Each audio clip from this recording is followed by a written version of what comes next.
Welcome back everyone. Finally আপনাদের জন্য আরও একটি নতুন আস্ক স্যাম নিয়ে হাজির হয়ে গেলাম। গতকালকের ভিডিওতে আপনারা অনেকেই অনেক কমেন্টস করেছেন, তো সেখান থেকে যে কমেন্টসগুলো গুরুত্বপূর্ণ ছিল সেগুলোকে আমি বাছাই করে নিয়েছি। আজকের ভিডিওতে সেগুলো নিয়ে আলোচনা হবে, আপনাদের কমেন্টের উত্তরগুলো দেওয়া হবে। আর আমাদের চ্যানেলে কিন্তু আজকে খুব দারুণ একটি স্মার্টফোনের ফুল রিভিউ আপলোড করা হয়েছে। যাদের বাজেট কিনা ওই ধরুন 13,000 থেকে 15,000, তাদের জন্য একটা দারুণ প্যাকেজ টেকনো স্পার্ক 7 Pro এর ফুল রিভিউ দিয়েছিলাম। ভিডিও ডেসক্রিপশনে ওর লিঙ্কটি দেওয়া থাকলো। তো ভাই লোক, আপনাদেরকে আগেই আমি শেয়ার করেছিলাম যে প্রত্যেক শনিবারের যে ভিডিওটি হবে ওই ভিডিওর নিচে আপনারা যে কমেন্টসগুলো করবেন সেখান থেকে স্পেশাল কমেন্টসগুলো নিয়ে আমরা রবিবারে আস্ক স্যাম তৈরি করব। তো আমরা কিন্তু সেটাই করেছি। প্রথম কমেন্টসটি করেছেন গেমিং রসিক। ওনার কমেন্টস কবে যেন আরেকদিন আমি পড়েছিলাম মনে হয়। উনি লিখেছেন, সবাইকে অনেক ধন্যবাদ গরিবকে দান করতে বলছেন যারা, আমাদের সমাজে এখনও ভালো মানুষ আছে। এই কমেন্টসের নিচে অনেক লাইক রয়েছে। গতকালকের ভিডিওতে একটি প্রশ্ন করেছিলাম যে আমরা আমাদের যে আপকামিং গিভঅ্যাওয়ে রয়েছে সেটা কি আপনাদের জন্য মোবাইল ফোন দিব, নাকি ওই টাকাটা দিয়ে আমরা গরিবদের মাঝে কোনো একটা কিছু করা ট্রাই করব। তো প্রায় 90% মানুষ বলেছেন যে হ্যাঁ এটাই করা হোক। সো আমরা চিন্তা করছি তাহলে সেরকম কিছু হোক। আর হ্যাঁ, অবশ্যই আপনাদের জন্য গিভঅ্যাওয়ে থাকবে, বা থার্ড পার্টি কেউ যদি আপনাদের জন্য মোবাইল ফোনের গিভঅ্যাওয়ে নিয়ে আসে আমরা সেটা অবশ্যই অ্যাকসেপ্ট করব।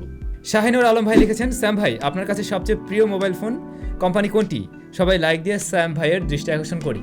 এখানেও 216টি লাইক রয়েছে, তার মানে সবাই জানতে চাচ্ছেন। একটা সময় আমার ভালো লাগতো আসলে স্মার্টফোন কোম্পানি হিসাবে এই OnePlus, আর ফিচার ফোন হিসাবে নোকিয়া অবশ্যই ভালো লাগতো, কিন্তু OnePlus আমার এখন আর ভালো লাগছে না।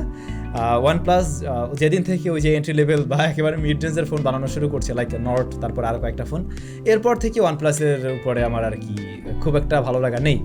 সো এই মুহূর্তে অ্যান্ড্রয়েডের মনে হয় কাউকেই তো আমার ভালো লাগছে না। রাজদীপ মজুমদার এই ভাই লিখেছেন, ভাই 8 থেকে 10,000 টাকার মধ্যে সেরা 5টি মোবাইলের রিভিউ দেন।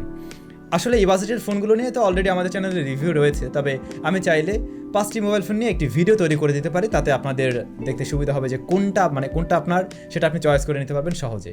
তো আপনারা আজকের ভিডিওতে অবশ্যই কমেন্টস করে জানান আপনারা 8 থেকে 10,000 টাকা বাজেটের মধ্যে কোনো মোবাইল ফোনের এরকম 5টি মোবাইল ফোনের কোনো একটা ভিডিও চান কিনা। মারুফ হোসেন, প্রিয় স্যাম ভাইয়া তোমার মনিটরের নাম কি? অবশ্যই পরে নেক্সট ভিডিওতে বলো, সবাই লাইক দিয়ে জানিয়ে দিন প্রিয় স্যাম ভাইকে। 35টা লাইক রয়েছে। এই যে পিছনে যে মনিটরটা দেখছেন এটা মূলত রেডমি ব্র্যান্ডের বা শাওমি ব্র্যান্ডের, শাওমি রেডমি A1 এরকম কিছুই তো মনে ছিল। নিবিড় টেক, আচ্ছা ভাইয়া Annihilation কবে আসবে?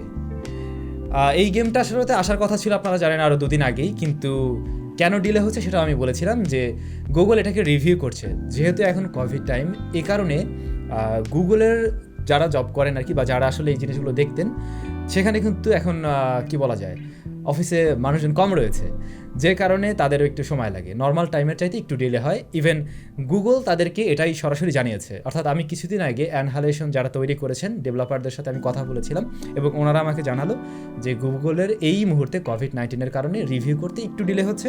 সো এটা রিভিউ হয়ে গেলে অবশ্যই আপনারা পেয়ে যাবেন।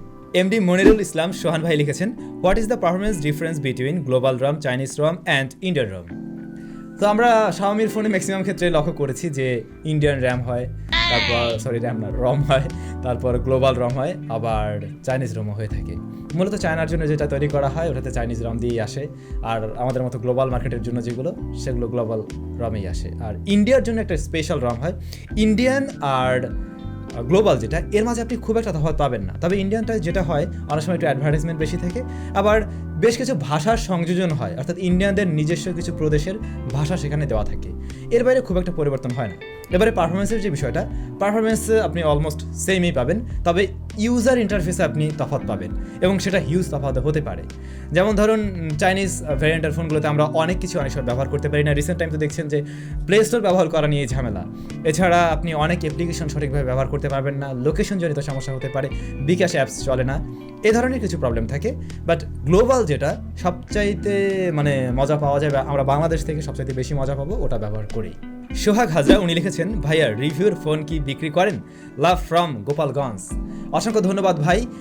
না, রিভিউর ফোনগুলো বিক্রি করা হয় না, এগুলো তো যে আপনাদের মাঝে গিভঅ্যাওয়ে দেওয়া হয়, কিছুটা আমার নিজস্ব লোকজন নিয়ে নেয়। আর সব ফোন কিন্তু আমরা সবসময় রাখি না, আমরা পাইও না। আমাদের কাছে ফোনের রিভিউ দেখেন যে এটা স্যাম ভাইয়ের নিজের মনে হয়, এমনটা কিন্তু হয় না। সাবিত হাসনাত নিয়া ভাই ফোনের ল্যাগিং প্রবলেম দূর করার কোনো উপায় আছে কি? থাকলে সেটা কিভাবে? আমরা এটা নিয়ে একটি ডেডিকেটেড ভিডিও তৈরি করেছিলাম যে ফোন যাতে স্লো না হয়ে যায় বা ল্যাগি ভাব না আসে। তারপরেও আমি কয়েকটা পয়েন্ট একটু বলে দিই। সেটা হলো ফোনে যদি আপনার স্টোরেজ কম থাকে, লাইক আপনার ফোনটা 64 GB, এখন আপনি অলমোস্ট কভার করে ফেলেছেন 50 GB মতো, সেই ক্ষেত্রে আপনার ফোনে প্রচুর ল্যাগ করবে, এটা খুব স্বাভাবিক। তারপরে আপনার ফোনে প্রচুর পরিমাণে অ্যাপস রয়েছে, অনেক অ্যাপস আপনি চালান না কিন্তু আপনি প্রেশার দিয়ে রেখেছেন আর কি। তো সেই ক্ষেত্রে যেগুলো না লাগে ওগুলোকে ফেলে দিতে পারেন। ক্যাশ মেমোরি জমা হয়ে যায় কিছুদিন পরে পরে, এগুলোকে ডিলিট করে দিতে হবে। ক্যাশ মেমোরিও কিন্তু আপনার ফোনটাকে হ্যাং করাতে বাধ্য করতে পারে বা স্লো করে ফেলতে পারে। আরেকটি বিষয় রয়েছে, তাহলে আমরা অনেকেই মোবাইল ফোনের স্টোরেজ কম থাকার কারণে হয়তো একটি মেমোরি কার্ড কিনে নেই, একদম 100, একদম 200। ওইটা কিনে যারা লাগাবেন তারা নিশ্চিত থাকুন আপনার ফোনটা কয়েকদিন পরে হ্যাং করবে, স্লো হয়ে যাবে। কারণ এই ধরনের কম দামি মেমোরি কার্ড বা যেগুলোর বাস স্পিডটা কম থাকে, অ্যাটলিস্ট ক্লাস 10-এর নিচে হয়, সেগুলোতে কিন্তু এই ধরনের স্লো প্রবলেমটা শুরু হয়ে যায়। সো মেমোরি কার্ড কেনার ক্ষেত্রেও বুঝতে হবে আমি কোনটা কিনবো, ভালোটা কিনতে হবে অবশ্যই, না কিনলে না কিনেন, বাট কিনলে ভালোটা। আর স্টোরেজটা আপনারা যখন একটা নতুন ফোন কিনবেন অবশ্যই ট্রাই করুন স্টোরেজটা বেশি নেওয়ার জন্য। মানে আমরা তো শুধু র্যাম করি, র্যামের পাশাপাশি আপনি স্টোরেজ বাড়িয়ে নিন। অনেকেই বলেন ভাইয়া আমি যদি 64 GB আর 128 GB, এই দুটার মাঝে 64 GB নেই, তাতে সমস্যাটা কি? ওটার দাম তো বেশি, সমস্যাটা এখানে। সো বেশি জিবি নিলে সমস্যা নেই। এমডি মনিরুল ইসলাম, ভাই টেকনো ফোন কিনলে কি ফ্রি সার্ভিসিং দিবে? আপনার ফোনটাতে একটা সময়ের জন্য ওয়ারেন্টি সার্ভিস থাকে বা ওয়ারেন্টি পিরিয়ড থাকে, ওই টাইমের মধ্যে যদি কোনো ধরনের সমস্যা হয় সেই ক্ষেত্রে আপনি কিন্তু ফ্রি সার্ভিস নিতে পারবেন। তবে ওয়ারেন্টিরও কিছু পলিসি হয়ে থাকে, লাইক হাত থেকে পড়ে গিয়ে ভেঙে গেল, পানিতে ফেলে দিলেন, সেই ক্ষেত্রে এগুলো কিন্তু কোম্পানি ওয়ারেন্টি আন্ডারে পড়ে না বা দেয় না। বাট যেগুলো পরে সেগুলো আপনি নিশ্চয়ই সার্ভিস নিতে পারবেন। লাইকারম্যান সঞ্জয়, স্যাম ভাই কি দেখে মোবাইল কেনা উচিত, ব্র্যান্ড নাকি ভালো কিছু দেখে? এ বিষয় নিয়েও আমাদের চ্যানেলে একটি ভিডিও তৈরি করা রয়েছে, ডেডিকেটেড ভিডিওই, যে আপনি একটা ফোন কেনার আগে কী দেখে কিনবেন। সো ওইটা আপনি সার্চ করে একটু দেখে নিতে পারেন। আর যদি আমাকে বলতে বলেন তাহলে বলবো শুধু ব্র্যান্ড ভ্যালু দেখে আপনি ফোন কিনলে জিতবেন এমনটা না, আপনি ঠকতেও পারেন, অনেক সময় ঠগার দিকটা বেশি থাকতে পারে। সো আমি বলবো আপনার বাজেট কত সেটা নির্বাচন করুন, এবারে আপনার কী কী দরকার সেটা খুঁজুন। মার্কেটে এখন যারা রয়েছে তারা যে খুব খারাপ ফোন দেয় এমন না, এবং আপনারা খুব ভালো করেই জানেন কোন কোন ব্র্যান্ডের থেকে মোটামুটি ভালো ফোন রয়েছে। সো আপনার প্রয়োজন কোনটা সেটার দিকে গুরুত্ব দিন এবং দেখুন আপনার বাজেট অনুযায়ী কোন ব্র্যান্ড সেটা আপনাকে প্রোভাইড করছে। আর আমরা তো রিভিউ দিচ্ছি। এমডি আব্দুল মতিন শুভ, রোজার ঈদের পরে কি এটার প্রাইস ড্রপ করতে পারে? রেডমি নোট 10 প্রাইস তো আস্তে ধীরে কমেই, হয়তো রোজার ঈদের পরে কমতে পারে, তবে অ্যাভেলেবিলিটি কত থাকে এটাই দেখার বিষয়। আর যে গেমিং, গ্রামীণ সিম ছাড়া অন্য কোনো সিম দিয়ে কি চলবে? প্লিজ বলেন ভাই। আমি বেশ কিছুদিন আগে একটি রাউটারের রিভিউ দিয়েছিলাম, গ্রামীণ ফোন 4G রাউটার। তো ওইটার পিছনে মানে ওইটার ভিডিওর নিচে আর কি আপনারা অনেকেই কমেন্টস করে আসছেন যে এটা থেকে অন্য সিম চলবে না। মূলত আমারই দোষ, আমি ভিডিওতে এটা বলতে পারিনি বা হয়তো মিস করে গিয়েছি। ওইটাতে বাংলা লিঙ্ক সিম ব্যতীত অন্য সব ধরনের সিম চলে, মানে আমি সবগুলো দিয়ে ট্রাই করেছিলাম, তো দেখলাম বাংলা লিঙ্কটা চলে না, বাট অন্যগুলো চালানো যায়। তো ভাই লোক, এই ছিল আমাদের আজকের আয়োজন। কেমন লাগলো অবশ্যই কমেন্টস করে জানান। আর আপকামিং যে আস্ক স্যাম সেটা আগামী রবিবারে হবে, এবং শনিবারের ভিডিওতে অবশ্যই আপনার প্রয়োজনীয় কমেন্টসটা আপনি করবেন। এছাড়া সারা সপ্তাহের যে কমেন্টস সেগুলো কিন্তু আমি টুকটাক রেজাল্ট দেওয়ার ট্রাই করি। সো সবাই অনেক বেশি ভালো থাকুন, সুস্থ থাকুন, দেখা হয়ে যাচ্ছে স্যামজনের আরও একটি ইন্টারেস্টিং ভিডিওতে।